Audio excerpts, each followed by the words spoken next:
Charles, nous voici de retour pour notre rencontre autour de la rencontre.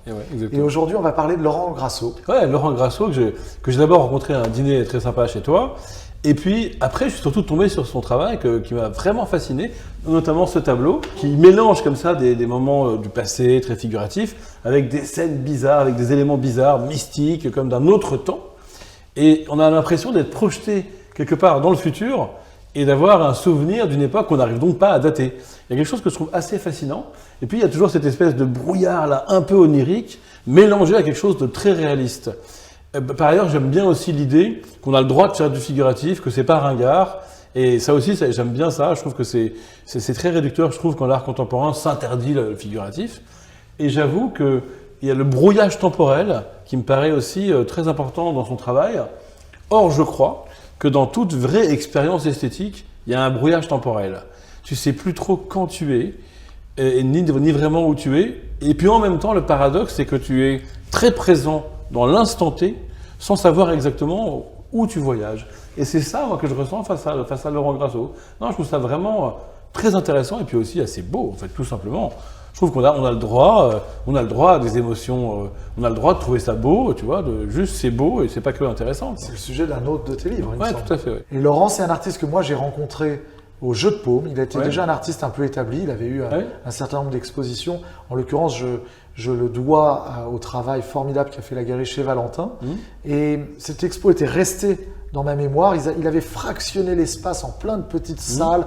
Et lui aussi, c'est un artiste qui utilise à la fois la vidéo, à la fois les néons, qui fait des choses très différentes les unes des autres. Ça n'est qu'une seule série de son travail. Et j'avais été frappé par ce travail. Ouais, et ça m'amène à une autre question aussi inspirée de mon livre. On a évoqué dans les précédentes rencontres certains signes, par exemple la curiosité intense pour le monde de l'autre, ou alors le fait de vouloir se lancer. Ça, c'est un peu le début de l'aventure d'une collaboration. Mais après, pour moi, le vrai signe qu'une rencontre a eu lieu, c'est quand j'ai changé, quand ça m'a fait changer. Ah oui. Est-ce que tu irais jusque-là avec un artiste comme Laurent Grasso? Est-ce qu'il t'a fait changer comme galeriste, par exemple? Bien même sûr. Comme homme? Bien sûr, beaucoup d'artistes nous amènent à des... C'est ce qui est le plus intéressant dans le domaine artistique, c'est que les artistes nous amènent à réfléchir aux problématiques écologiques, aux problématiques sociétales. Et chacun d'entre eux t'amène à réfléchir à certaines pratiques. Alors, je ne serais pas capable de dire pour un tel, là, c'est peut-être pas aussi direct, mais oui, et puis la manière de produire leur projet. Parce que Laurent fait partie de ces artistes pour qui tu vas avoir une décision si tu vas aider à produire tel ou tel projet. Et il est arrivé dans ma galerie à un moment de ma carrière où j'avais les moyens d'oser faire une vraie production très forte, au-delà de… Parce que je crois qu'il utilise enfin, je sais pas comment on dit, des artisans. Oui, des restaurateurs du musée du Louvre en l'occurrence, mais sur d'autres projets, ça peut être des moyens très importants quand il produit des films.